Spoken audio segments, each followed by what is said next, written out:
Hello everybody. Welcome to the grand finale of the Azure AI Skill Challenge. This is a great opportunity for us to explain what's new in the Azure AI Skill Challenge and the last episode. You have heard before Carlotta and Graham talking about RAG. And we know very well that you already take a sneak about the features of Azure AI Skill and with the Azure AI Search. So we saw the demo, we know that you already experienced with that. And so we took the opportunity to get a bit more deep dive into the topic, explaining how things can be used on practical use cases. I am Raffaele Rialdi. I have a master's degree in engineering. I have an MVP for 20 years now. I work as a senior architect consultant, working with many different industries. And for today, we want to explain what's new on Azure OpenAI Search together with Ivor Berry. And Ivor. Hi, I'm glad to be here. I'm a content developer for AI engineering. So I develop all of the AI 102 and OpenAI content. And I'm really excited to be here talking about AI search. Yeah, that's great. And we want also to say thank you to Swami that is moderating the chat. So please be, let's try to involve anybody in the chat. Make your questions. I hope you will enjoy the conversation between me and Ivor, but we want you to be part of it. So ask your questions and we will proceed with the topics because we have a lot of content today. Absolutely. We do have a lot of content today. The topic that we're covering is the core of Azure AI Search, but as Raffaele mentioned, we are the last session here. So we really want to cover that probably in a pretty quick manner and then dive into the really interesting parts of semantic search and how it ties into generative AI. As Raffaele said, please get in the chat, ask us questions. Let us know if you want to know any extra details or if we need to cover anything more. We'd love to hear your input. Today's learning objectives, we want to cover AI search in general. AI search is available outside of the generative AI story, but it gets particularly interesting once we get into the generative AI, particularly the RAG scenarios, which we'll be going into later. Before we get into the generative AI, I do want to cover basics of AI search. What are we looking at? What parts are there? What do you need to do to set things up? So, fundamentals of AI search. AI search has tons of features. You have ability to pull data from all sorts of places, blob storage, existing databases, etc. It can handle multiple languages. It can handle different search options, and it is geo-enabled. So in the big picture, AI search consists of these four things for the most part. We have our data source, where all of our documents live, our skill sets, which is an ability to enrich that data. We have our indexer, which takes that data and puts it into the index, which is then used for our querying. So I do want to start diving in. Let's start at the data source. From here, you can pull data from all sorts of places. I personally put most of my stuff in Azure Blob Storage. Raffaele, do you have a favorite data source? Yeah, definitely the blob storage is the best one, because we are, especially when we talk about the semantic skills, it's important to note that we don't have just relational things or things that data that is prepared to be searched, but we have, it's data without a schema. So that's probably the best way to do that. Yeah, absolutely. And exactly like you said, the data without the schema is an important thing. We don't have to structure our data when we put it in blob storage or have it indicated as our data source. All of that structure comes out as we get through the skill set and indexer with Azure AI Search. You would talk to my coworker. He's a big Cosmos DB guy, and so he really likes integrating that as his data source. Past the data source, so those are our documents that are going to be in our search solution. We have skill sets. Now, skill sets are a really interesting part of AI search, where it can take the raw data that comes in from your documents and turn it into something more interesting. I am a big AI guy, so I love all of the AI skills that you can put into this. And as we get into that, the AI skills are part of what enables the generative AI connection, but we'll get there later. There are certain skill categories. Natural language processing, I find fascinating. I wouldn't consider myself a language expert, but I think it's really cool the way that it can do certain things. Some of those examples would be like key phrase detection, translation, entity extraction, things like that. I will be giving an example in the studio later. We're not going to dive too far in that. There's also ability to do some image processing, so optical character recognition and certain image tag, image analysis can happen. And then obviously you can create your custom skills to be part of your skill set.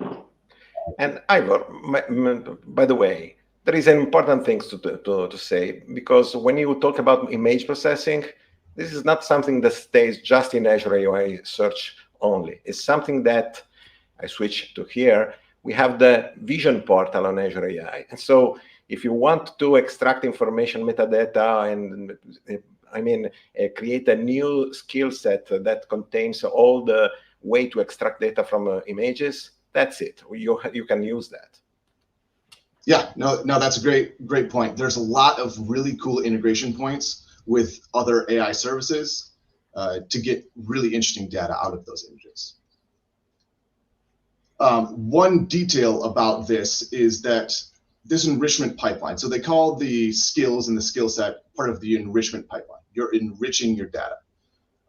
The output of that is going to be some interesting things. So for example, if I am detecting the language of the documents that are in my data source, I can then store that information in its own place so that I don't have to redetect it every time this process runs. So you mean the knowledge store, right? Yes. So knowledge store is actually what I'm getting into. So you can persist the data that comes out of that skill set, that enrichment, and put it into this knowledge store. Knowledge store, I'm sure, Raffaele, you've used this plenty, is a great way to store that interesting information. You can use it for data processing and things outside of this process. But then the indexer can use that data to pull it in and put it into the index. Of course. It's super important because you don't want to reprocess the same data over and over. So as soon as Azure watch your data and knows that something happened, the skill set can be enabled again and started again, run again, so that you can update the knowledge store with the updated data. But you don't want to do that every time you make a search, of course. Absolutely. Yeah, especially with large data sets, having to recreate all of that information is prohibitively expensive and takes a really long time. So then if we move on to the indexer. The indexer is what takes all of the information that we've extracted in the enrichment pipeline and pulled from our data source and puts it into the index, which is then what we're allowed to use for our queries. The indexer goes out and looks at this knowledge store. Now, the knowledge store is stores projections within Azure storage. So they can be tables, objects, files, whatever makes sense for whatever the thing is that you have stored in that knowledge store. Raffaele, as you were talking about the image processing, they can be files, so extracted images from documents or things like that. The indexer does have the ability to define certain mappings and things like that, which we will get into in the demo. But just know that it can go out and look at the knowledge store to find that information. Now, when indexing happens, there is certain stuff that comes out of the document for the indexer to use. This is an example of some of the things that can be pulled out of a document, particularly metadata, such as storage name and author, and normalized images if your documents do have images. You mean a JSON document, right? Yes. To be clear, this is a JSON document. Since the stuff, and we'll get into that slightly in a second. everything that is stored is in a JSON document within AI Search. Great. So one quick point about using an indexer to build an index. There are two ways to get data into the index. There is the push method, which takes those JSON objects and puts it directly into the index. This is particularly interesting for testing and some prototyping stuff, to do it on premise and just push it into the index. So you can avoid some cost. You can test out what's going to work best for you before you set up the entire pipeline. On the other side, there's the pull method, where Azure will actually go pull either on a schedule or on an event or on a manual run, pull data from your data sources through the indexer, do the whole process, and then put that into the index. I may also add one important thing. So, for example, the push method is also important for people, for companies that have problems in processing the data on Azure, because you know there are policies, legal policies that cannot allow you to put on the cloud in general data, or maybe in a certain region you cannot process the data. And so this is something that you can do even, for example, with the Llama index. And so you can process the data wherever in every different typology of algorithm that you can imagine. And you can just create those JSON documents and then push onto Azure AI, which is able to give you the results, even if there is no physical data on Azure itself. So this is very important for the legal aspect. Definitely, that flexibility is huge about the push method. It really allows a lot more users, like you said, for legal problems or whatever those are, to get data and use Azure AI Search. Now, Raffaele, you had talked about this migration to AI Search having benefits. Do you want to touch on that real quick? Of course, because you can do a lot of things on premises, of course. You know, there are many models, there are many ways to use these services online. But there is one important thing, that if you want to scale, if you want to have availability, and if you want to have a reliability of your data, Azure AI Search is made for that. So the good part is that it doesn't matter how you want to prepare the data. You have multiple options. If you don't want to waste too much time experimenting, you may say, okay, I will put my documents on a blob store, I will run the default indexer and I see what happens. But of course, you may want to experiment more. We will see later on with the semantic search what you can do with that. Once you have something that you are satisfied on, basically the most important thing is to rely on the characteristics of the service that you want for your application when it is deployed. And so if you need scalability because you need to immediately scale on many machines, you may want to use the partitioning data on several partitions, of course, which Azure AI Search can do, or availability. So you have replicas distributed even across regions, and you can do it as well. And then reliability is also important because if an entire region should ever go down, and we know that is the 0.0000%, okay, you can anyway rely on a different service. So these are characteristics that should never be forgotten when you want to scale, when you want to have enterprise features, right? Definitely. Past the indexer, we're now moving on to the actual index. Now, the index is what lives and it exists for us to query against. We'll talk a little bit about what the index is made up of in the demo, but it does have fields in there, including like the key, like a unique key, if you guys are used to SQL databases. But the index exists for us to submit a query to and get our results back. Now, creating the index in the portal is going to use a lot of the things that we just talked about. So we have our data source, obviously the index that we're going to define, the indexer that puts the data in there, the skill sets, and an optional knowledge store. Now, when we're searching, there are some common parameters. Obviously, the search term, which we'll get into, then a handful of others, including like a select option. So I can select, I just want the URL for our file, or I just want the keywords for our file. So you can really customize the response. Additional capabilities that are important to touch on are filtering, sorting. Like most database solutions, we want to be able to filter or sort. So there are options there. There are search as you go. So you've seen like an autocomplete or suggestions come up in a search solution. Azure AI Search does provide that.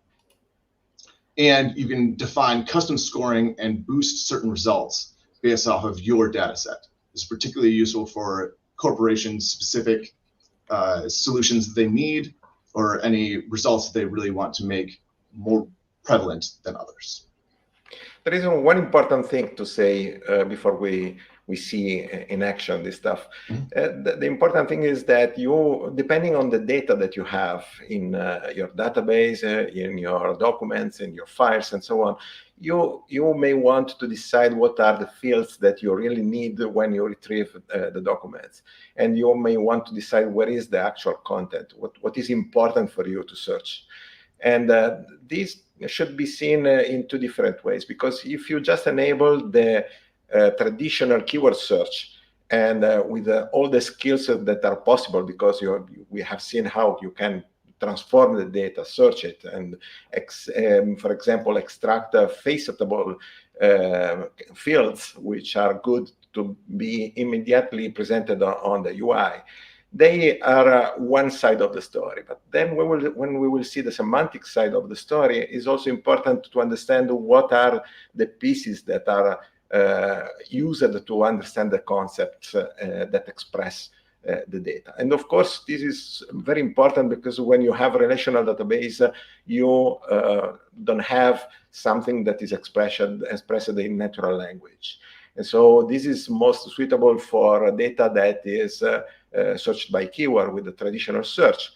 But if you have unstructured documents, of course, that's totally different, because you have these entire documents expressed in any language, because we know that we can understand any language, starting from English, going to Italian for me, and many other. And you know exactly that this content should be classified in a totally different way, and we will see it later. So, Ivor. Yeah. Are you ready to dive into a demo? Of course. We want to see the actual bits. Great. Then I'm going to switch over to my browser real quick. I have set up. Yeah, please. A sample search service here. Creating a search service is as simple as any of the Azure portal resources. You go to your portal, you can select the search service and deploy it. And once you deploy it, you'll get this experience. Now, within the portal, you can do tons of things. You can define your own index. You can import data. This important vectorized data we'll get to in a minute, because that really ties into what we're getting into in the second half of this presentation, where it really enables the RAG solution and the generative AI capabilities. Additionally, there's a search explorer. So to get started, if I was going to set something up, I would upload my data. Now, like I said, I'm a big fan of blob storage. So I've added some documents into blob storage. Once I have my documents in blob storage and my search resource set up, I can come in here and select import data. From here, I'm just going to select my blob storage, fill out the necessary information, and then I can link it directly to the storage accounts that are in my service. Now, I have a container that contains sample documents from my fictional travel agency. If any of you guys have done the labs that exist for AI 102, you've definitely heard of Margie's Travel Agency. So we're going to continue with that example. I can show you some examples of what is in here, but it is a selection of PDFs that give their pamphlets effectively of a travel agency. So I want to select my container that lives in blob storage.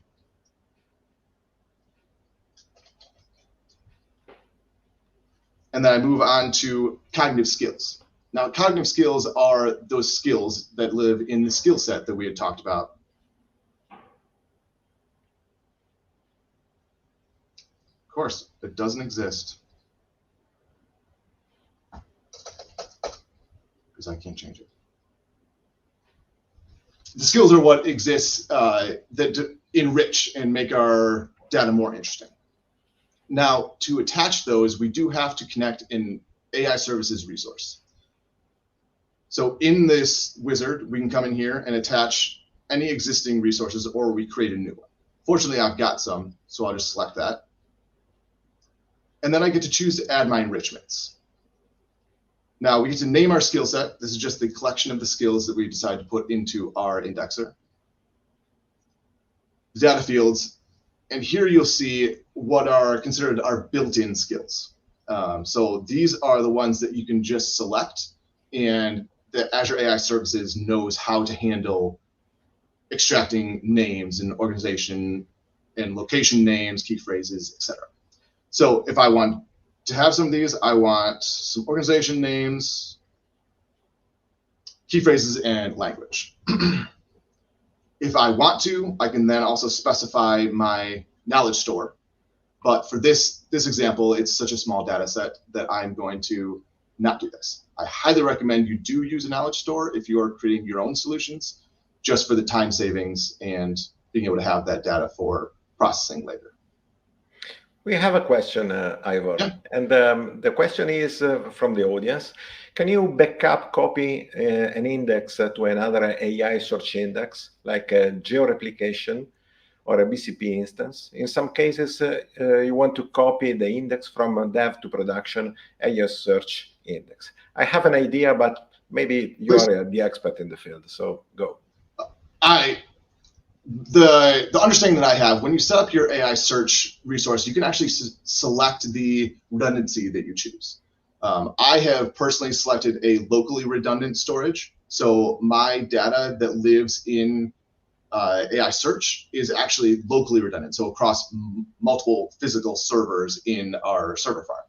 You can select some globally redundant, which is going to increase storage costs slightly, but that will put your data across data centers all over the world to protect your data and make it more geo-available.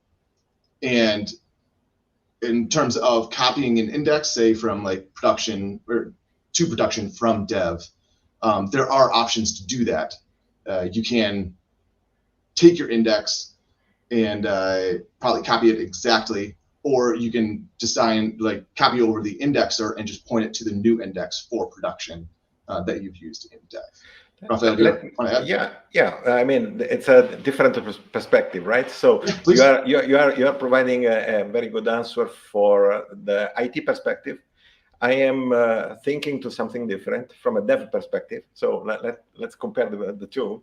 And from the dev perspective, I could say the index is a collection of JSON documents at the very end. So if you use the Azure SDK, you can access the index, you can create, delete, and retrieve the index documents. So from this perspective, you are not just able to backup and restore the index to another search index, but you can do much more. You can download every single entry, every single document, and then decide what is the document that should go in production or not. And that I find this solution even more, selective. It's like a chirurgical step. Absolutely.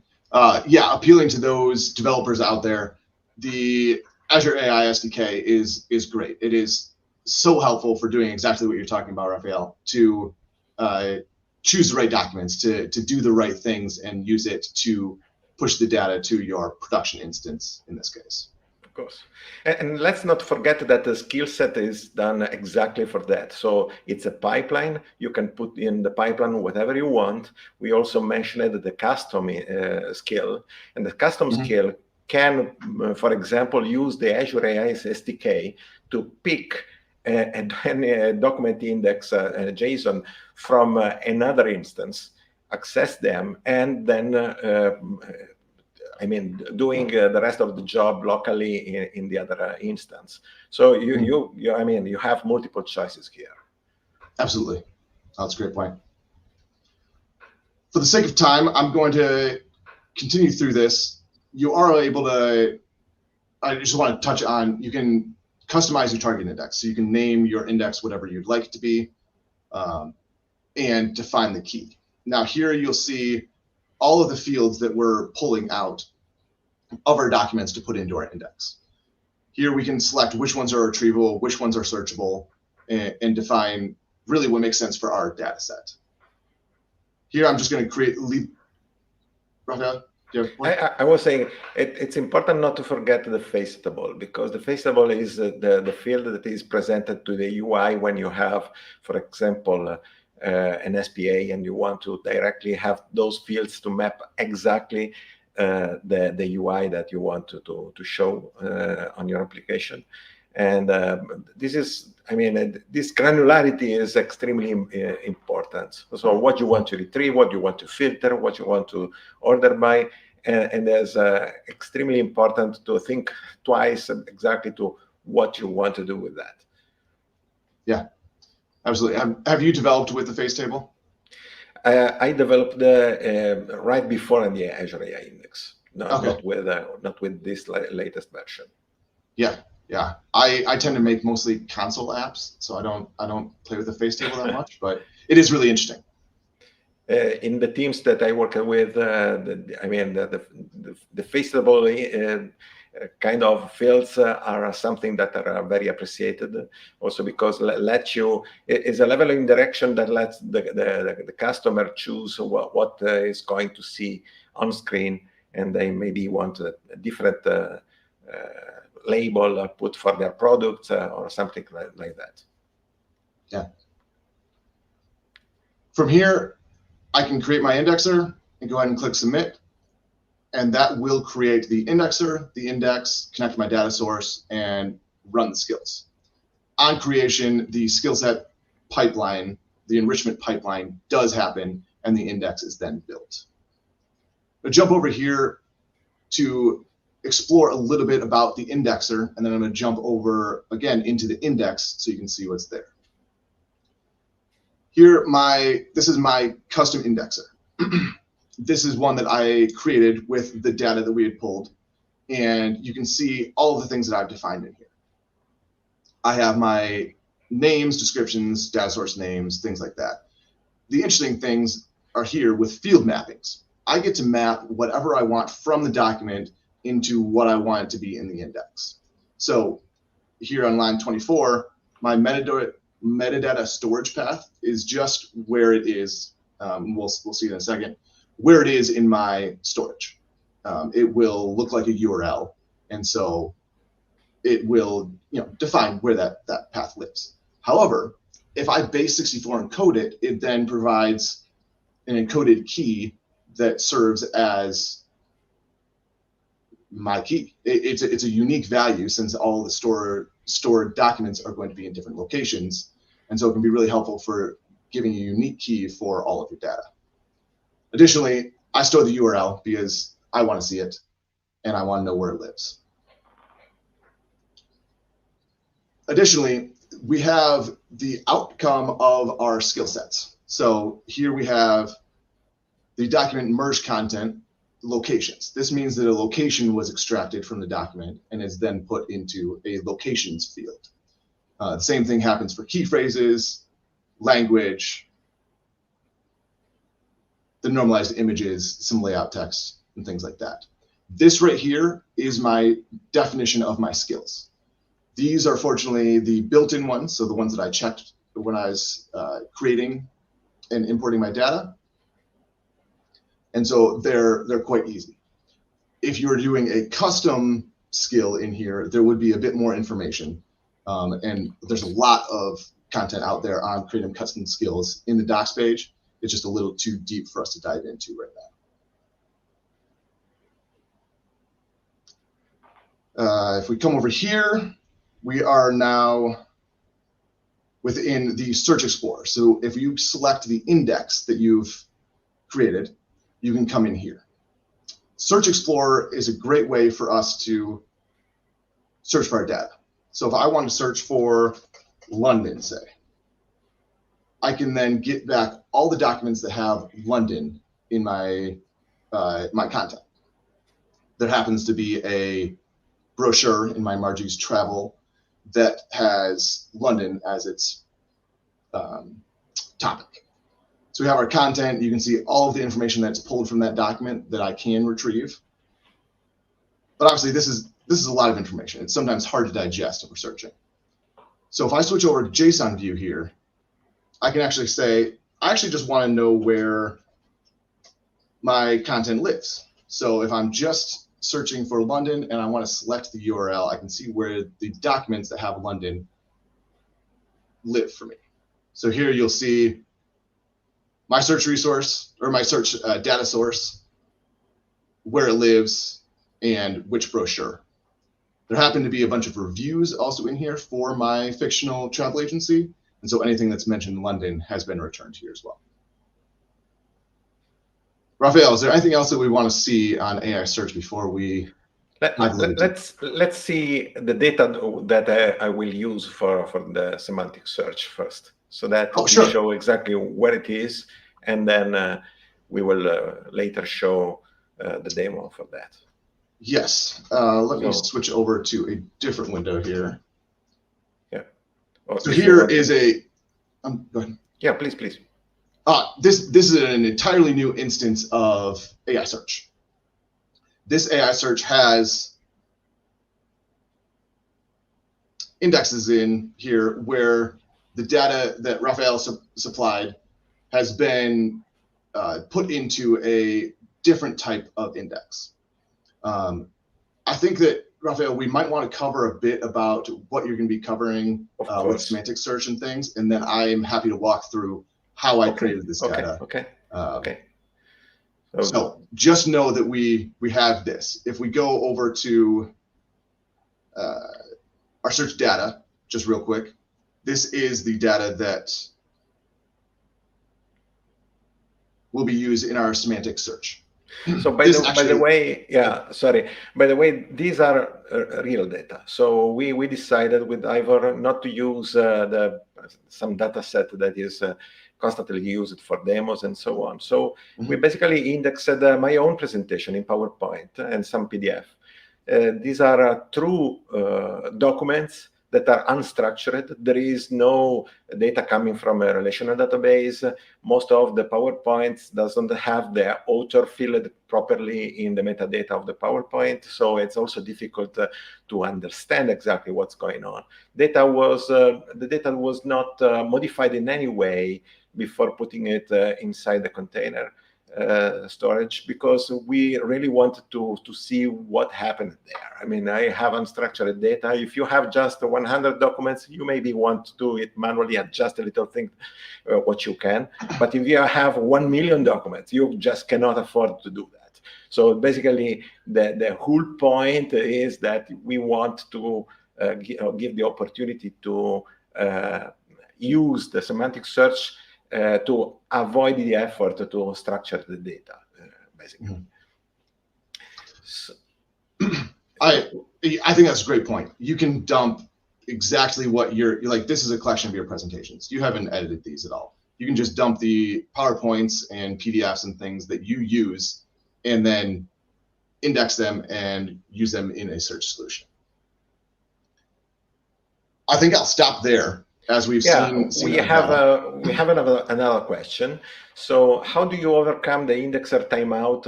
Indexing was stopped because the indexer execution time quota of 2 minutes has been reached, and this is happening when indexing is on SharePoint Online. I mean, the indexing is something that happens during the preparation phase, so you don't have to bother too much about the index preparation, because the application should not even see that. It's something that happened in the background. It's more an IT, admin problem, right? So I am not sure of the possible issues there. Maybe Ivor, you have some idea, but yeah.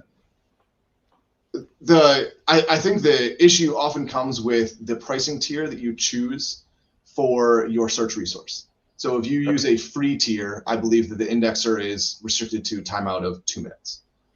If you use a basic tier or something that is going to cost a little bit more, you have more flexibility to increase the timeout of your indexer. Yeah. So to answer the question, try using one of the basic tiers, which does give you more flexibility for that timeout, and see if that does solve your problem. Great point. Okay, so should I switch on my slides?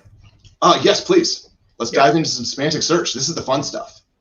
This is the fun stuff. So basically, we have seen a great search engine leveraging basically the keywords, the data that we always have been used to. I mean, something that we have done for years and years.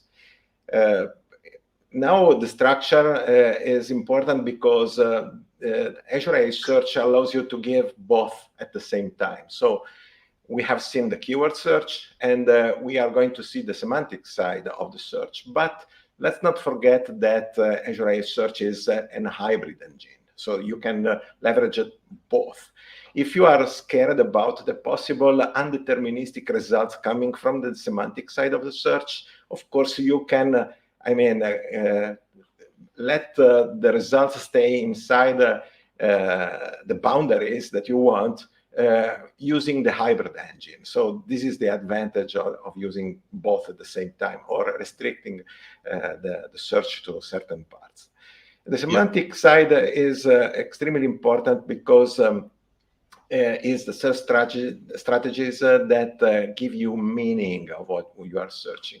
So if we take an example of index of articles that you have on the left, if you want to make a query for something that feels a good story, something that is good, it's something that is hard to translate to an OData query, for example. You cannot just do it.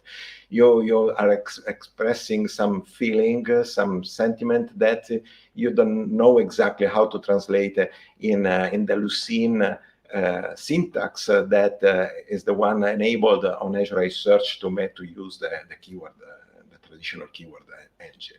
So going to much deeper detail, the semantic search represents the meaning of the natural language. So if you have a phrase, it understands exactly what the phrase is expressing in terms of meaning.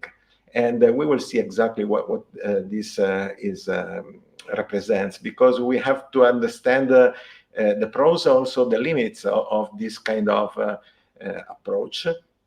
And this semantic search gives you as a result one vector, a mathematical vector. These mathematical vectors are called embeddings. And Azure OpenAI offers 3 different models for the embeddings. And they are also very important to be distinguished, because they do different things depending on what you need. So the first one is the well-known ADA 002, and the embedding size. So the number of dimensions inside the vector is 1536, which is a huge number, right? 1536 is also the number for the small new model called text embedding 3. And then there is a large model for text embedding 3, which is 3072, which is exactly twice. These dimensions are important because it allows you to have a richer information context that you can represent with numbers. So more numbers you have, more precise is the search. But certain times the difference between 1536 and 3072 is not that large, and we will see in a moment what I mean. So just to clarify, Raffaele, you're talking about like dimensions. Like, we live in 3D. Does it seriously have like 1500 dimensions? Yeah, exactly. So we live in a 3D space. So it's hard for us to understand what means having 1536 dimensions. It's something that is a kind of hyperspace. It's something that you cannot see in any way. There is no way to represent. But Later on in this presentation, I will show you how to reduce the dimensions to 2D so that we can at least understand what are the most important pieces of the vectors that are the one with the most part of the information content. And this allows you to see exactly your information in a 2D space with a good amount of preciseness. So this is something that is extremely important, but we will come to that in a while. So great. I'm looking forward to it. Yeah, so the semantic search enables two important scenarios. The first is, of course, the search inside your private documents that are unstructured documents, and that and where the query is not something that can be expressed as with keywords. So something that is hard to say, as we mentioned it before, with the feeling, right?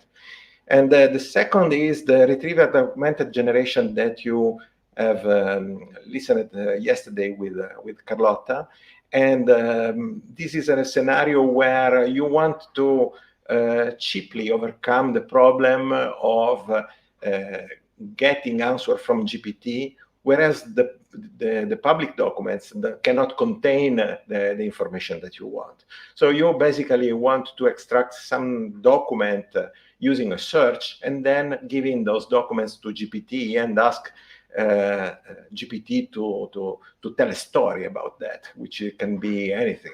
Extracting some data, or creating a conversation, or making a summary, or whatever else. But the semantic search part of the RAG is extremely important, because if you don't extract the correct document from the initial search, you of course will have a wrong answer from GPT. So what are the embeddings? Embeddings are multidimensional vectors.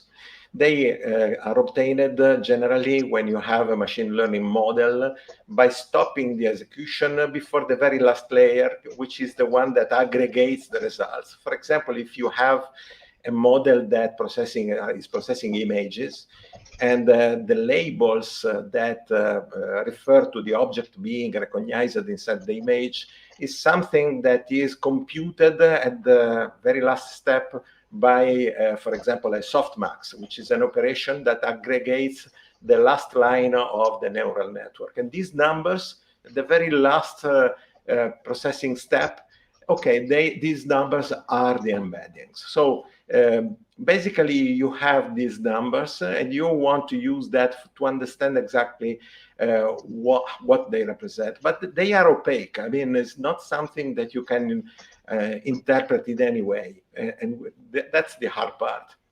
In large language models, the embeddings that are close one to each other means that the content that was transformed in that embeddings refers to the same meaning or concept. So similar phrases that are talking about getting a holiday in a beach, for example, that's the same. The two vectors are very close. But if we compare something that is a holiday in the mountain and then a travel, or getting on the moon, they are very different. So if we compare the holidays with having a lunch with Ivor, for example, they are different concepts, and the distance between the two embeddings is larger. Okay, so for embedding distance, with the embedding distance, we can use this metric, let's say, to compute the search. So to find the most similar argument close to the most similar document close to the question. Categorize, because we can cluster the data, and we will see later on how can we do that. We can use it to make a recommendation, to find an anomaly detection, because if the vector is far away, you understand that it's out of the cluster, and that's an anomaly, and so on. And Azure OpenAI has specific endpoints, as we mentioned before, to retrieve the embedding. So it's just a matter of taking the prompt and calling Azure AI, and you will retrieve, using the ADA model, for example, back an embedding. And these embedding are just, as I was saying, opaque numbers. So these are numbers that you cannot play too much with that. They are retrieved, and you may need to recreate that in the future. Why I am saying that? That's important. So the most important part is that you don't have to bother too much. They are not an asset, let's say. If you have these vectors, maybe next year will be new models that create the embeddings, and they will be incompatible with the old one. So the ADA model and the text embedding 3, they cannot use it one with the other. You have to be consistent in using the embeddings always from the exact same model. But there is an important piece that we will see with the text embedding 3, small and large, and I will tell you in a moment. I just want to jump in real quick. You actually touched on something that answers a question in our chat.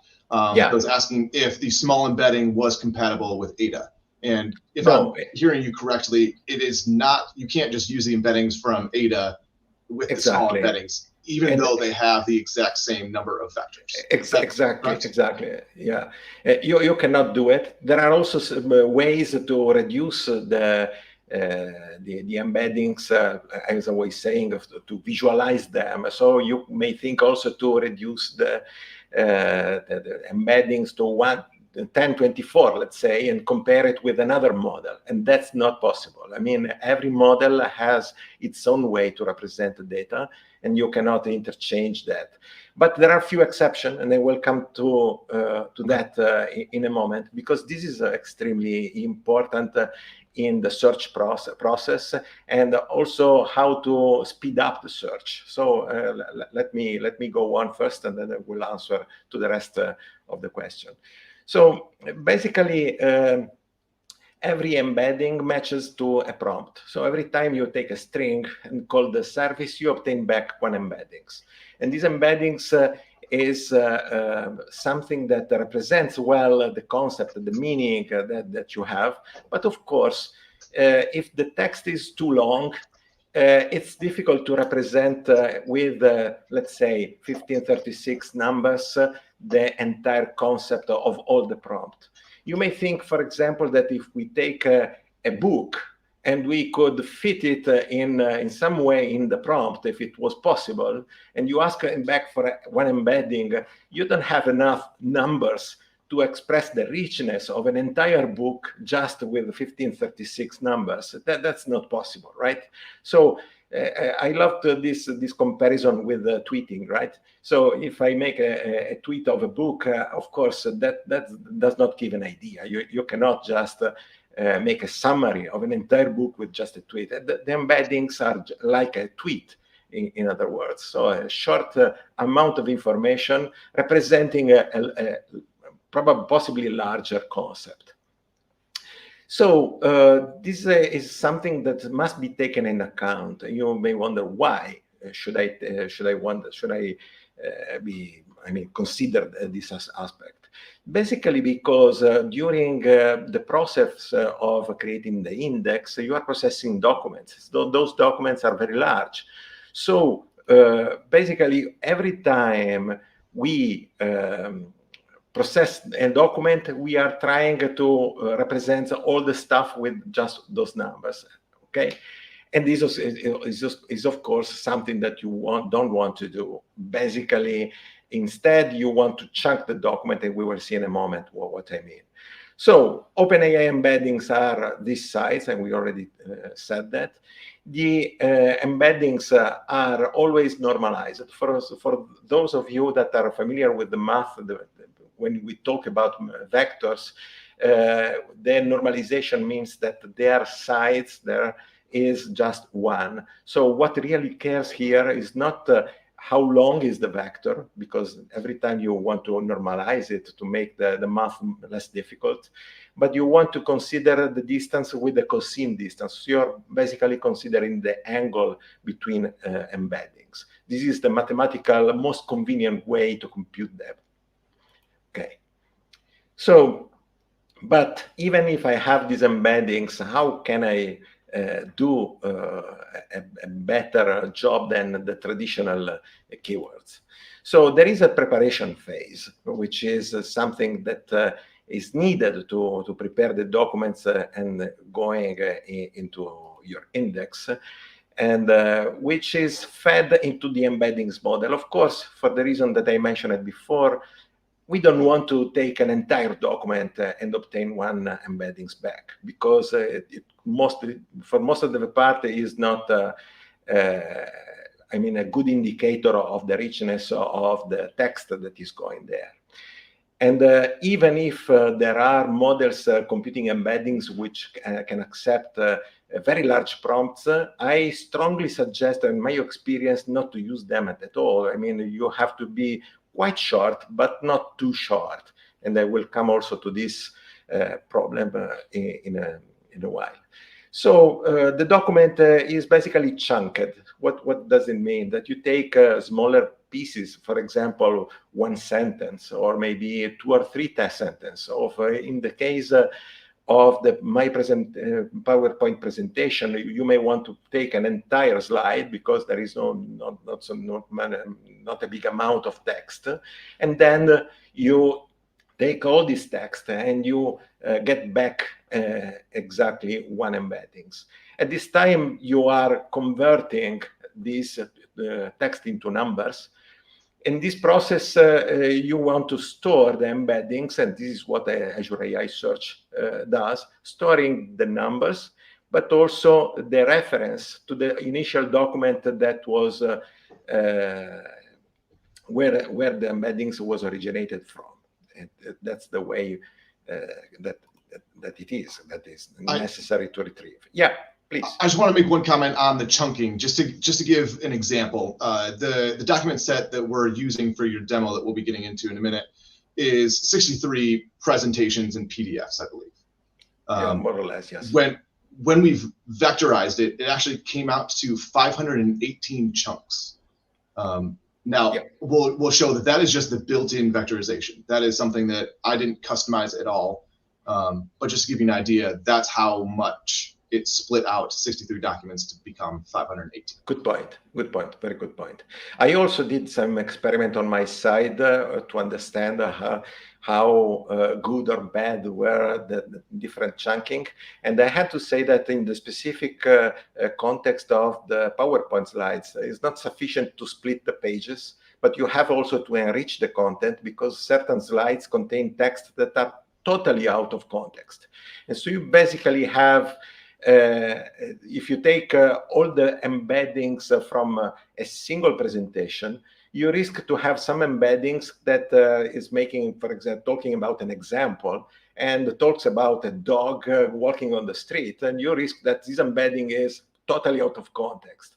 And for this reason, certain time you have to inject some text, even if it does not exist in the slide, so that you basically bring back that embeddings back to the context. And how can you do that? This is a trick. You can, for example, inject a title or some pieces of data that you find inside the metadata. And this gives you the possibility to being consistent of the topic that you are talking with.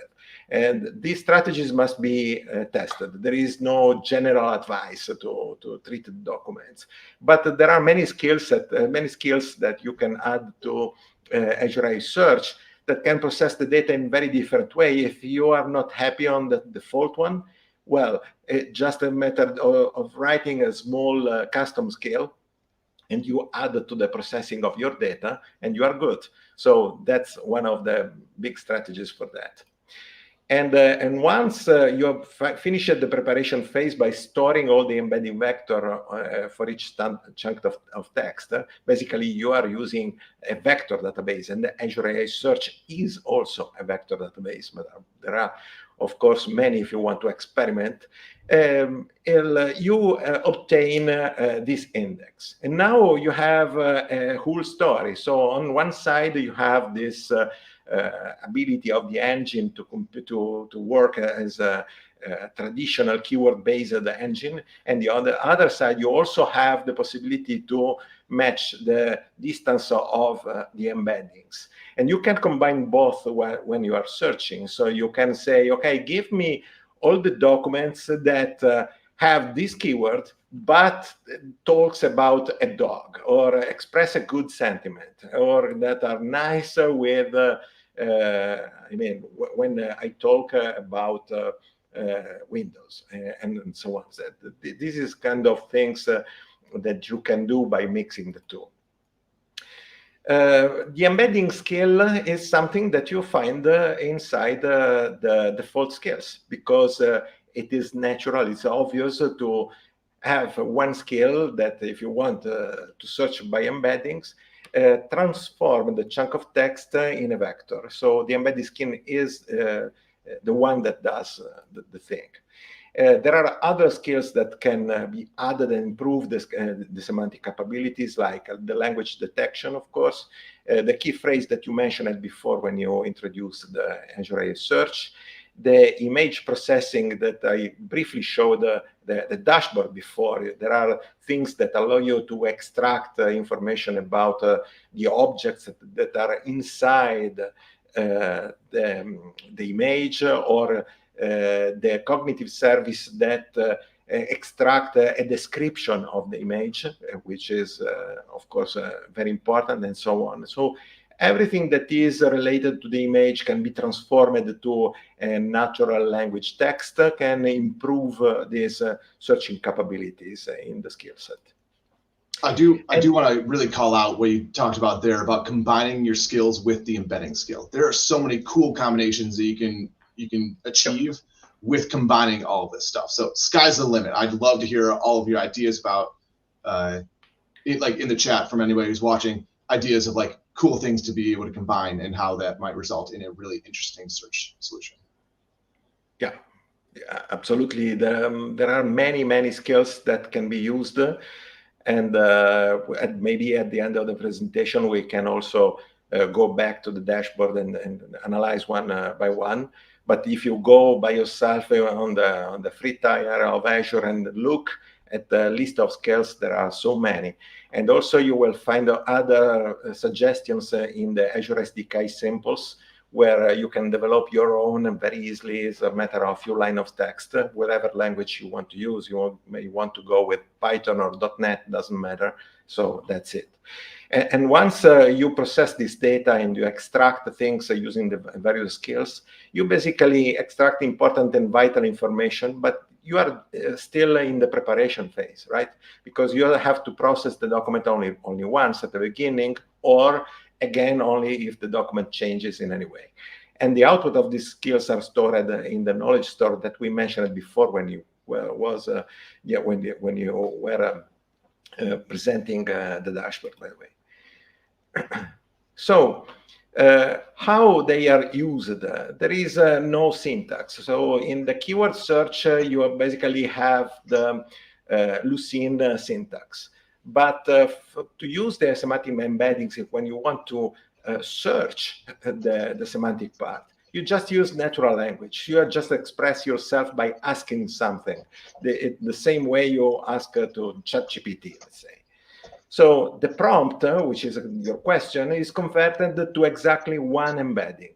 You compute this vector, okay, and you have to compare to the closest vectors, which are the pieces of the documents that are stored inside the database. And remember that each vector that comes from a document also has attached some metadata that tells you exactly what was the document that created that embeddings itself. And once you have the document name, you basically have this big picture that is private documents at the beginning. This is the preparation phase. You call for each private document one embedding. You obtain many vectors, and you want to store them together with the payload, which is, of course, at least the file name, but you can add more, of course, in the database. This step is done by the embedding scale, but you can add more, and so that you have more payload with much more metadata, also the keywords and whatever else you may want. From the semantic search perspective, just the vectors and the file name is more than sufficient. Okay, we don't need anything else. Then later on, during production, you have the query from the user, and you say, okay, I want to search inside this bunch of numbers. How can I do that? I transform the query, so the question from the user, into an embeddings. I obtain a single vector, and I simply make a vector search, which is computed by looking at the distance between this vector, the single vector, and all of this. There are strategies so that you don't really have to iterate through all the vectors and compute the distance for each one. There are, but this is something that is, mathematically hidden inside the engine, and we don't have to bother about that. And once we find, the top 10, 20, top 50 documents matching that are closest to the single vector, we can extract the payload and understand and go on. So basically, you have the closest documents with a score that gives you an idea about what you are looking. So it's something that I want to show you one thing, because I believe that this is well expressed in a totally different scenario, and then we will come to that. So basically, this is an application, very simple, few lines of code made in Python, so that we can search an image. We can search using an image as a question. So we don't have text here, okay? Basically, what I do in the step one is taking a file name, and I search inside the vector database the payload. So I want to retrieve the vector for that for that image. And once I have this, the choice variable will contain just the vector. Okay, so it's nothing more with the keys payload, which is the file name, but that is used only for visualization purposes. Then I use the vector, okay, the choice vector you see, to make a new search and say, I want to extract from this same database all the images that are similar to this one. And this gives you an idea, because we are not doing any text processing. You are tempted, when I talk about text, that we are tweaking with the text, modifying, removing the articles, and making the plurals, and so on. There is no text involved. And I take the top 10 in this database. And after that, I convert the results to the file names, and I show them. I show the original images that were used to do that. And when I do that, you can see that the very first image has a distance of 1. 1 means that is the exact same image. In fact, the file name matches. Okay, the similar to is this one. So 1 is the exact match. And then you see that there are other matches. So 0.8, 0.7, 0.7, and so on, that are still flowers, but they are very different from our perspective. So they are not the same flower. They are pictured differently. And you see, even if the rose or different kind of flower, you still see that they are flower, but we have such a high score for that. And this is possible just because the embeddings is expressing this. And if we take a different and more difficult query, and I on purpose choose something that is harder because there are less images on that, I repeat the query with this other image. By the way, there are 832 images, so it's a decent number. You can see the original one is the puppy, and you will see other puppies. But when we go on and we go to 0.3, the difference is huge. Okay, it's not 1, it's 0.3. So it's the span is there, and you can see that when you descend, let's say below the 0.5, you have less chances to find exactly what you meant for. So you have to be careful in picking this one or this one, which has nothing to do, because they are the closest. Okay, but closest doesn't mean exact. So this is the main idea with the embeddings, and this brings Raffaele. Yeah. Just real quick, can you think of that, like the distance of those vectors? Could you think of that as almost like a confidence score? Like it's more confident?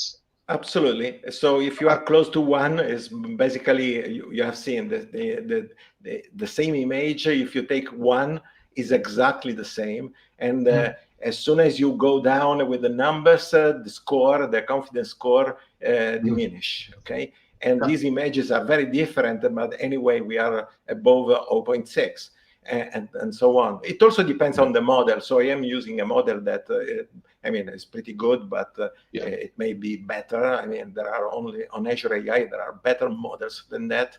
And so this is the whole idea. And of course, searching millions of embeddings takes time. If you have 1 million documents and you chunk them, you end up with a very high numbers. And 1 million document is not that much for an enterprise solution.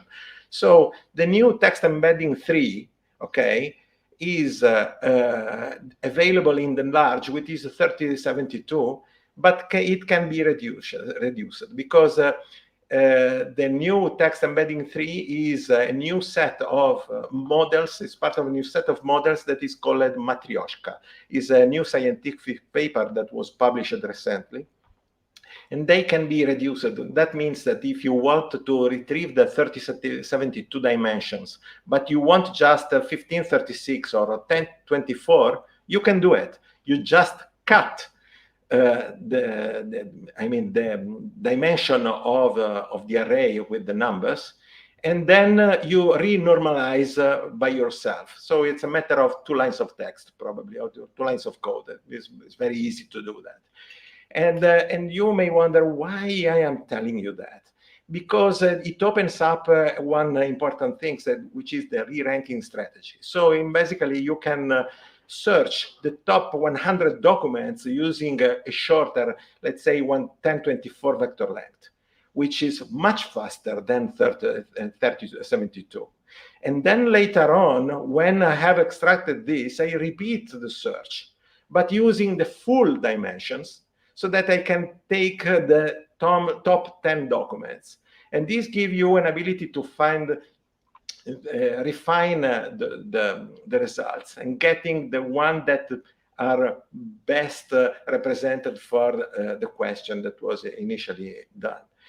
And I think that this is a great opportunity. And of course, Azure AI Search does this kind of optimization inside the search. So if you want to do it by yourself, you can experiment with that. But you know, Azure AI Search is already on the top. Is already using these Matryoshka models with the strategies in order to achieve the best possible results. And I mean, one of the things that now we can see is how can we understand a little better the embeddings when we experiment. Do you have questions on the section before I proceed? I didn't see any questions come up specifically on what you covered. I just think it's awesome that there's ways to optimize like that to reduce vectors to get the more interesting documents, and then you get to actually like get the power of all of those vectors. Definitely. It's really, really important, because otherwise when the number grows, you end up in having a search that can take too long, while we have seen how the I mean, the ability to split the data across different section in Azure AI Search, the ability to make also filters by keyword can restrict the number of comparisons that you have to do with the vectors, and that's super important. So to visualize the quality of the embeddings, basically, why we want to do that? We want to do that because we need to understand whether those embeddings are good or not, but there are too many dimensions because we cannot understand more than 3D space. And so there are mathematical techniques to project multidimensional data. I make you a very simple example. If you are, at the sunset, that's one of the best way to have your shadow projected on a wall, of course, because you see my entire shape projected on the wall. So basically, the shape on the wall well represents the human that is behind it. Okay. But instead, if when we are at noon, okay, and the shape that we will have when I am standing up is like a circle probably, and is not, very rich of information. So it's not good. So basically, these mathematical procedures that I don't want to discuss, but they are PCA, so the principal component analysis, TSNE, and UMAP are the most popular. There are many others. Try to find a way to preserve the richness of an information in a smaller space, which is the 3D or 2D space. And the goal is to provide such a richness in using just less, kind of amount of numbers that you have in the vectors, so that we can do what? So that we can represent the data here, okay? So the documents that Ivor indexed for me has been represented with embeddings. Then I extracted the embeddings. I reduced using the PCA from 1536 to 2 dimensions, which is, a big loss if you think, in fact, of information.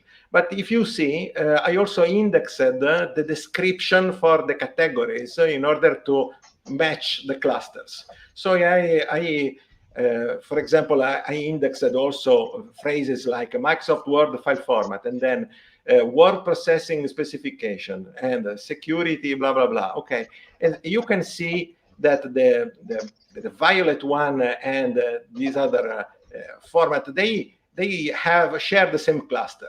And if you look at the description, it makes sense because they are talking about the same topic.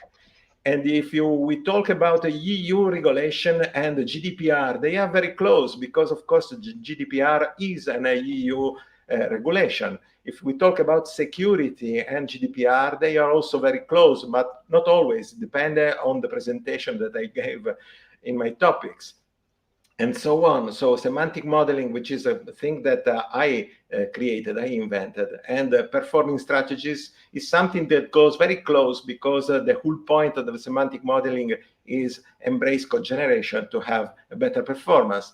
And this is astonishing because when you reduce the dimensions of the embeddings and you recognize the clusters, you know that you have very well separated data, and you know that the embeddings are good.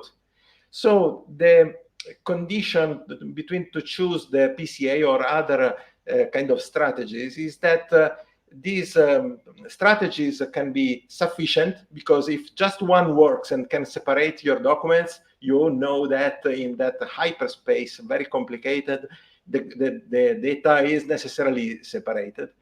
And but they are not necessary. If it works with PCA, they're not with the TSNE or vice versa. You'll never know. It's something that you have to try. And I also computed the centroid for the clusters. And if they are far away, you know that if I make a question about that force here, I will just get those documents. Cannot get this one. And so you can also reduce the hallucinations, which is indeed a very, very important thing. So how can I choose the right skills for your documents? That's the main point. We are on Azure AI Search, and I wanted to index my documents. What can I do to do that? And there is no generic use case. There is no something that you can do without caring too much about your document. You have to experiment. And when you experiment, you can use either a .NET with semantic kernel or LangChain and Python, and you can try and do all the tests that you know until you have something. And you can accelerate this experimental phase that lets you understand how to process the text and images, how to chunk the documents, what are the best embedding length out of the Matryoshka embeddings, what is the best re-ranking strategies. This will define how to build or fine-tune the skills in your skill set. That's super important. Once you have these answers, once at a time, you finally move the logic into the skills. And once you have the skills, you know that Azure AI Search will provide you good answers. That's the most important thing that I want you to remember. Okay, no generic answer. You have to experiment. Move your logic inside the skills. 1, 2, 3. So just touch on that. There have been questions about chunking and deciding chunking and things like that. There are a lot of built-in things, like you're saying. There's no right answer. There's no right answer for chunking either. There are built-in things to make it easier for you to try. But the bottom line is exactly what you said, Raffaele, is that you've got to experiment. You've got to try it out. You've got to see what works for your data set and getting the results that you need. Absolutely. And I found, for example, that in the legal stuff, in the legal documents, things are much harder. And you have to make a specific experiment for that, because you have digressions that goes with several pages, and you lost the context. You lose the context in every page. And this is extremely important to visualize and understand. And so from the semantic search, we go back to the RAG that Carlotta and the mail talked about yesterday. So basically, once you extract the document that matches the search, what you are doing, you are simply putting the documents inside your prompt, the final prompt. So for example, create a new presentation talking about security, and I wanted to generate all the stuff that makes is representative of security. And you just split the documents that you're inserting between some separators, for example, these hashes. And whenever the documents are too long, you can still ask GPT to create a summary for them so that you can save some space in the prompt, which is another good strategy. And the RAG is the most effective technique to improve this accuracy and relevancy. So if you make some question about to ChatGPT about me, for example, you will not find some detailed answer, because I am a speaker, I am a consultant, and so there are many speakers out there. And what is happening there? I'll show you in a second. So basically what happens is that the GPT, when generate the prompt, the tokens, it picks up the result in these pieces of the probability distribution. So the temperature that you have heard is just a random number within this area. But the most important part is the top P. And the top P, also called the nucleus sampling factor, is the area that contains all the data. If inside this area falls documents that are outside the context, you incur in hallucination. And so you may want to be well-grounded. Well-grounded means fitting all this part of the probability distribution with as many documents as you can, with good information. And if you do that, of course, you will not incur in hallucination. That's the most important part. And when the top P, when you have not enough documents, you may want to reduce the top P section so that you pick up just the very most probable. But if you have a large amount and you are well grounded, okay, you can diminish so that the choice is wider, and with the help of the temperature, the response is much, let's say, creative, okay? It's more widened. But this is a point that you can understand by looking at the data as we mentioned before. So before going to that, I want to switch a little bit on a quick demo so that, and I will show just, yeah, please. You want me to cover, before you dive into this, there were some questions about the built-in, like the integrated vectorization of the data. Okay. Can I show just like a quick 30-second walkthrough of how I vectorized your data that you're about to show? Yeah, please. So if we're in here, this is an example of the search resource that I created. If we come in here and say import and vectorize our data, from here, I can select wherever the data exists. This is the exact data that we had looked at previously, all of Raffaele's presentations, the PowerPoints, things like that. In here, then I connect a OpenAI resource. So here I've created a Ada2 embeddings model to use for our embeddings. And so I just connect my Azure OpenAI resource, my model deployment. I know it's going to cost me money. And then I have two options, one for enriching for OCR, pulling text out of images, and enabling the semantic ranker. Now, semantic ranker is Azure's term for semantic search. And it is effectively doing all the things that Raffaele has been talking about on the data. Here, I only want to run it once or whenever I manually choose to. I can name the vector whatever I want, and I click create.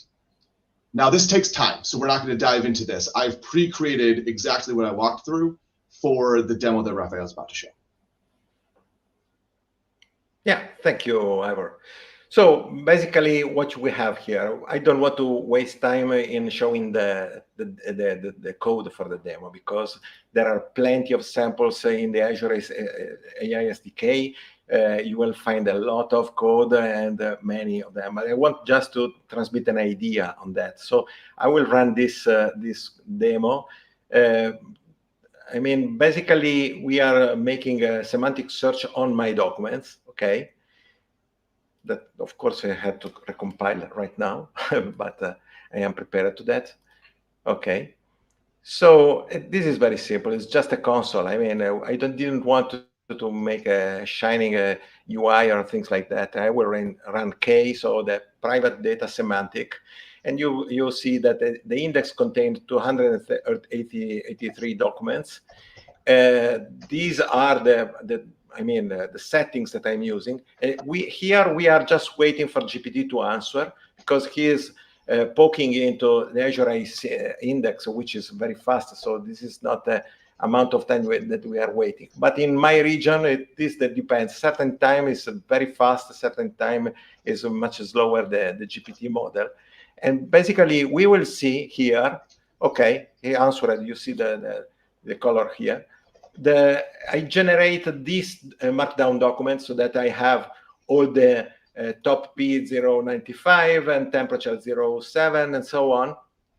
There is a system prompt where I inform ChatGPT that is the GPT model that is an expert about me, and then tell me where I can find the useful information on semantic-driven modeling.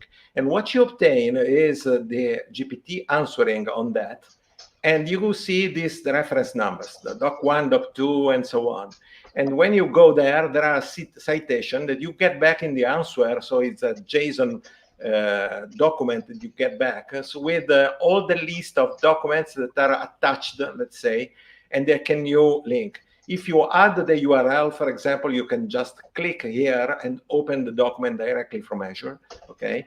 And we also have some statistics about that. Now, instead of repeating everything for every single phrase, I want you to show some other possible answers. For example, another answer that I pre-created before just to save time on the GPT generation Where can I find developer security advices? And you see that you have documentation, understanding threat modeling, familiarizing yourself with data protection regulation. And here there are the citations. So these are kind of,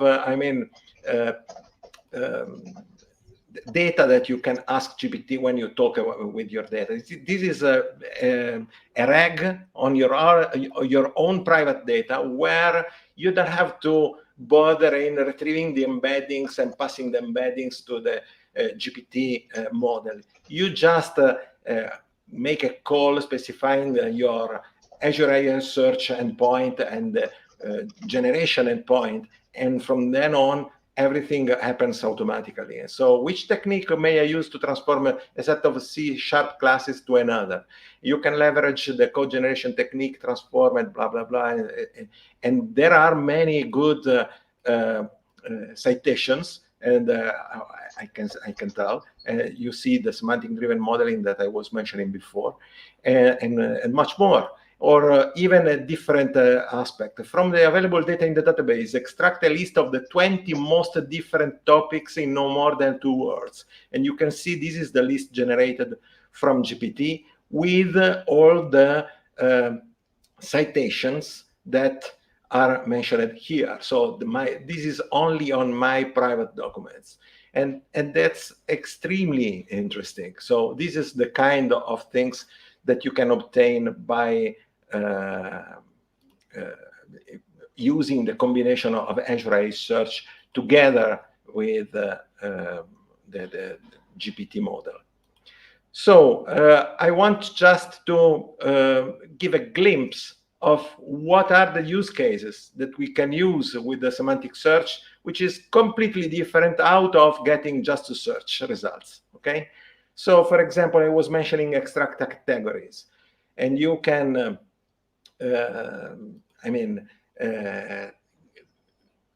imagine that when we saw the 2D drawing with all the dots, the colored dots, we had clusters. And so since the embedding clusters delimit the topics, you can extract categories as we just did by asking to GPT. And you can either pre-compute the categories, so it's something that you don't have to ask every single time, but if your data is dynamic, is continuously updated, of course you can. And it's just a matter of a prompt made on your own data. You say, please tell me the most relevant categories of, or whatever you want. And later you get all the documents and so. And the other big scenario is caching the top queries. So I heard many times people want to save about the number of queries made against Azure AI Search. How can I do that? Often the questions in the chat from the users are something that are not exactly the same. They are similar, but they are not the same. But you may still recycle the answers, right?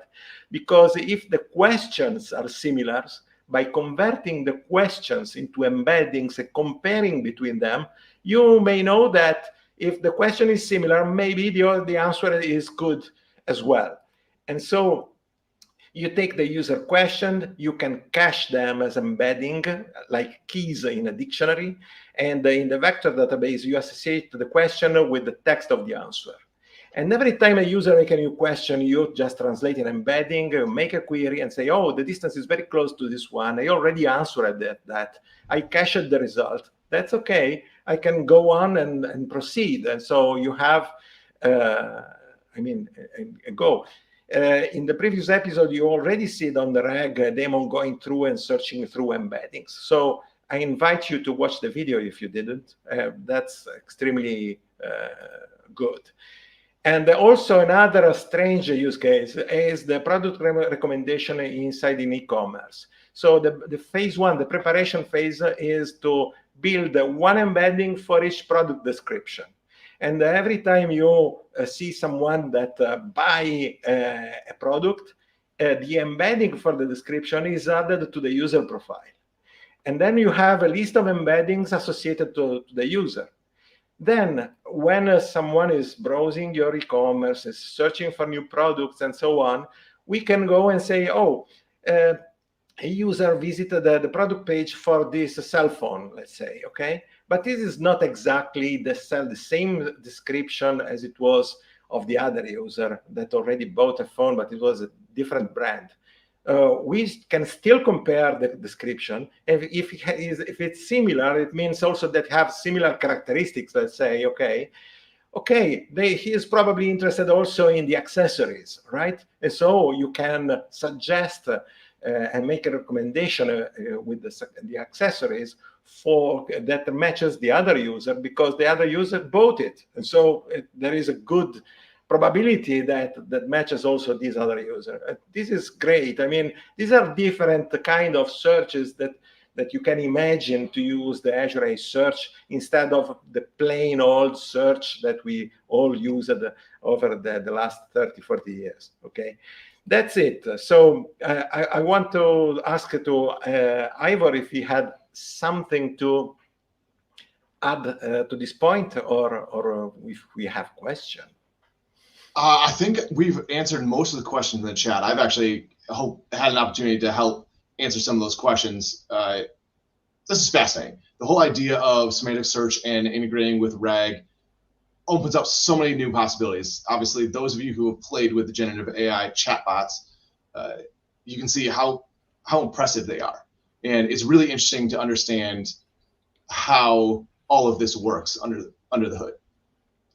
There was one discussion on fine-tuning. Raffaele, I don't know if you want to touch at all on differences between RAG and fine-tuning. If I have 10 seconds, I can tell you. We got 10 seconds. Let's go for it. So basically, fine-tuning is something that is extremely expensive. You may do it, but it's something that most of the party, you don't want to do it because of the costs.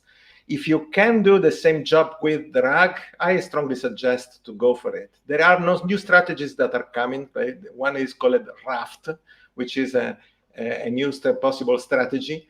And you will see more and more in the upcoming months, because this is a topic that is super hot. I hope there will be some further discussion and occasion to discuss this. But eventually you can just reach me on Twitter or on LinkedIn, and we can discuss further this topic. But Azure AI is on the top, and you will see that if something new happen, of course, that will be on Azure AI Search as well. Great. I think that covers most of the comments that we've got, or the questions that we got. If there's any follow-up, please reach out on our socials. I believe they're posted, and continue the discussion. We obviously love AI, both Raffaele and I, and so we'd love to keep talking about this. So thank you very much to Swami that moderated the chat. I know he did a great job. And thank you, Ivor, for being with me. And I talk too much. That's sorry. No, not at all. You're a very knowledgeable guy, so I really liked learning from you today. I do want to make a plug for a survey that's been put in the chat here. And if you advance the slides, I believe there's a QR code for that survey as well. Okay, so maybe this one. This is the one I was thinking of. These are the modules that are out there on Learn. If you want to go explore some Azure AI Search modules. So it gives you a walkthrough. It'll cover a lot of the same topics that I covered at the beginning, and give you an interactive exercise for you to do on your own time. And finally, this one, if you want to rewatch the series. Yes, right? If you want to rewatch the series, there have been a lot of really interesting presentations through this whole series. We are lucky enough to end it. And so we got to go into some really interesting stuff on semantic search and RAG. But please, if you're interested in any of the previous topics, go back and watch the recordings that are available. And with that, I think we're all set. Raffaele, great talking to you. Thanks for having me on here. I'm glad we got to do this. Thanks for having me. Yeah. Thank you. Thank you very much. All right.